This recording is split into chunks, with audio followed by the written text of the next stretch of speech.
Bryant Stratton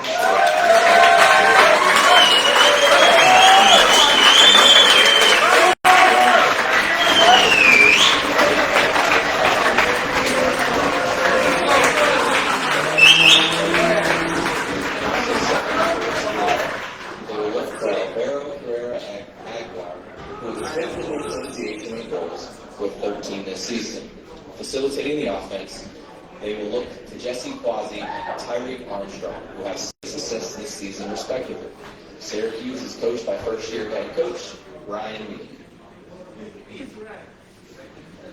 Coming in as the second seed in the field are the Five Towns College Sound from Dixville, New York. Entering the tournament with a 10-3-5 record, this marks the second straight tournament appearance for the Sound since making the jump to Division I 2 seasons ago. Five Towns ranks in the top 3 in the nation in shots on goal, shutouts, and shots on goal percentage. They have been led by Daniel Valverde, who ranks among the top 10 in the association in both goals with 8 and points with 22. They'll be supported by Gabriel Santos and Anthony Campos, who each scored 7 goals this season. Keeper Jose Garcia will look to keep his team in contention with a strong presence in the net, making 83 saves so far this season. The Sound are coached by Jason Fischina. Earning the 3rd seed in the 2025 field are the Bengals from MON-FRI. With an overall record of 8-2-4, UMFK has scored 32 goals in 14 games, with DeAndre Smith and Mike Jones scoring 9 and 8 goals respectively. Rohain Brown has been the point man all year for the Bengals and has found his teammates' feet 5 times on the year, followed closely by Javale Clark. A team that is no stranger to the USCAA National Tournament, MON-FRI is primed to take on its opponents with upperclassmen anchoring the entire starting lineup. And the 4th seed in this year's men's Division I tournament is Berkeley College. The Knights have an overall record of 9-5-2, averaging just over 2 goals a contest. Steven Urbez leads his team in goals and assists with 7-4, while Hector Castro has scored 4 goals in just 8 contests on the year. The Knights are coached by first-year head coach Matt DaCosta. The 5th spot in this year's Division I championship will go to the Tigers of Salem University. Making their first ever USCAA soccer tournament appearance, the Tigers boast a 4-7-6 record in an impressive NCAA Division II Mountain East Conference. Salem is paced by Caleb Christner, who has 7 goals and 3 assists in 17 total games. CJ Branch has found the back of the net 4 times, while Josue Villegas scored 3 times and assisted on 2 goals of his own. In the net, it's Jason Barrientos, who has made 68 saves in 14 games, allowing just one goal per contest. The Tigers are coached by Greg Gilmore. The 6th and final spot in the men's Division I tournament will go to Bryant Stratton Rochester from Rochester, New York. Heading into this year's national tournament with a 9-6-3 record, the Bobcats are led by James Mather, Michael Inganera, and Callum Judge, who all have 7 goals apiece. Toby Hewitt follows closely with 6 goals while adding 5 assists. Tomas Dennis leads the Bobcats in the assist category with 9, as he's the facilitator of the Rochester attack. As a team, Rochester will be a tough offensive opponent, ranking 2nd in the nation in shots, meaning the rest of this year's field will need to deploy their best defensive weapons. The Bobcats are coached by Darren. All right, with the teams now decided, let's take a look at the pools.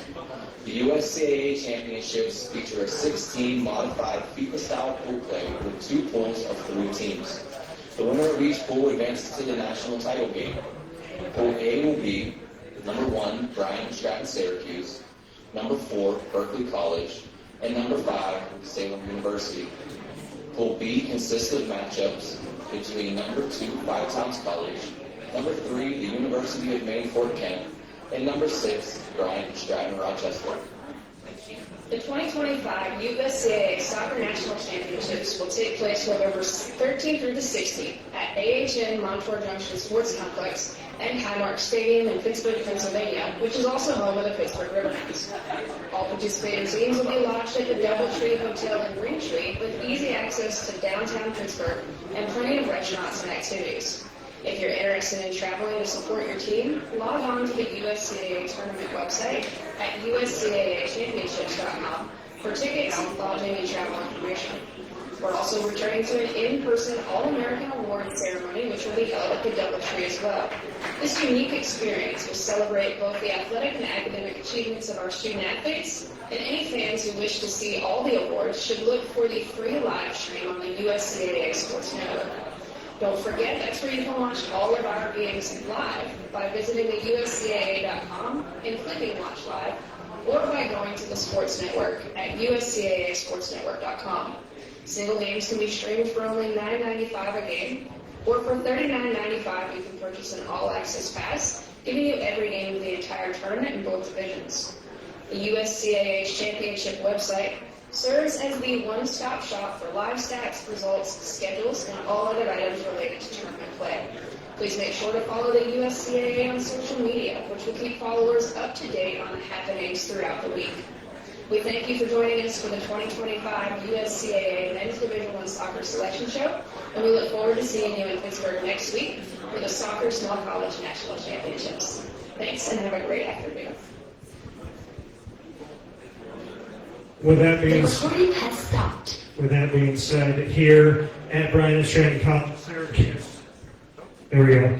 My name is Dan Tortora. If you haven't met me yet, I have the exclusive multimedia marketing partnership with Bryant Stratton College, Syracuse, every sport here, and we found out pretty quick today. So let's hear it one more time for the number one in the nation.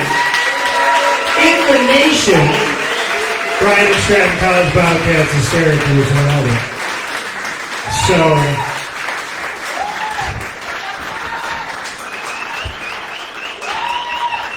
I have to bring somebody up here because he came on in the 11th hour. He helped to lead this team. The guys believed in him. You guys stayed. You worked together. You listened to his leadership. And Ryan McGee has the number one team in the country. Ryan, come up here.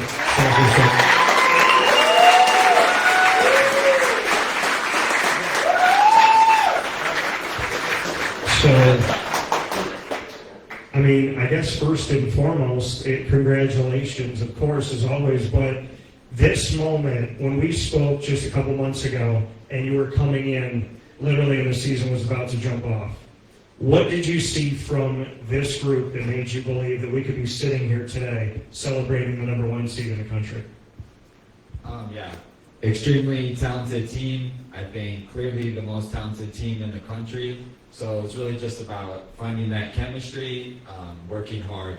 We knew from day one, sky was the limit, and the only thing stopping us could be ourselves.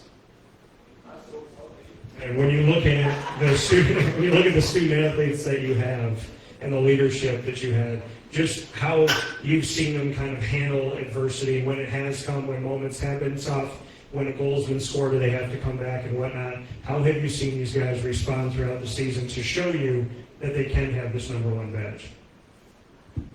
I think pretty much at every moment they've responded in the critical moment. Really, the only game would be the previous loss to Five Towns, but we had played up until 10 p.m. the night before, left the hotel at 6 a.m., and I think just energy was a bit low for the Magic that day. Other than that, every single game they've showed up. 1-0 Berkeley at halftime, 3 goals unanswered, very hostile environment. Even this past match went down 3-2, I think 10 minutes left, went to tie it up, sent it to overtime in the playoffs. Unfortunately didn't capitalize in overtime, but really every critical moment they've stepped up, tons of adversity, and super proud of you guys. Thank you so much. So, before I let you go, Coach, I want you to kind of just share maybe what that message is right now from you, because you wanted, like we talked about before, you wanted this, you fought for this, you knocked on Brooke and Mary's. Where's Brooke and Mary right now? Where's Miss Mary? Yeah, this man knocked down the door. So to see you here and to have this top team, and I know you talked about the resiliency and some of these faces that return, some new faces that are here, having this opportunity in front of the Bryant Stratton community and in front of the world to talk with your guys, what do you want these guys to know, these student athletes that have fought so hard for you this season? Because the job's not done. We got a little ways to go to be national champions, but what do you want to say to these awesome gentlemen that represent the green and blue so well? Yeah, of course. Super proud of you guys. Super thankful to be your coach. But like Dan said, job's not done. So I think going into the tournament, if it was right now, we have a good chance against whoever we play, but we just want to get sharper, so that it's 90-95% chance we win no matter what the variables may be. And that's really what we're locked in on right now, and that's our focus, using this little gap up until the tournament. What I love about this story more than anything else is that some of you guys that I've gotten to know and some of you guys that I'm getting to know, to see how you came together, how hard you've worked this season, and everything that you went through with, coaching change and kind of getting everything ready, you instilling what you wanted in your culture and your environment. So not only are you the number one seed, and we already knew that you were talented, but you guys did this at a time where you could have given up, you could have walked away, you could have done something else. So this isn't just the number one team in America. This is a sign that we can respond to adversity. You can respond to days like we got outside today where it's cloudy and it's rainy and it's cold and it's kind of dingy outside. So not only do you have the number one seed, but you should have the respect of many, including each other, for how hard you worked, because you could have given up and instead you decided to represent the nation as the best there is. Give yourselves a round of applause one more time. Thank you, Coach. Appreciate it. So we're going to be back here with the women's selection show in a second, and I know that you clapped so much already, but this team is such an amazing group of young men. Please give them a round of applause one more time because they deserve it. Thank you.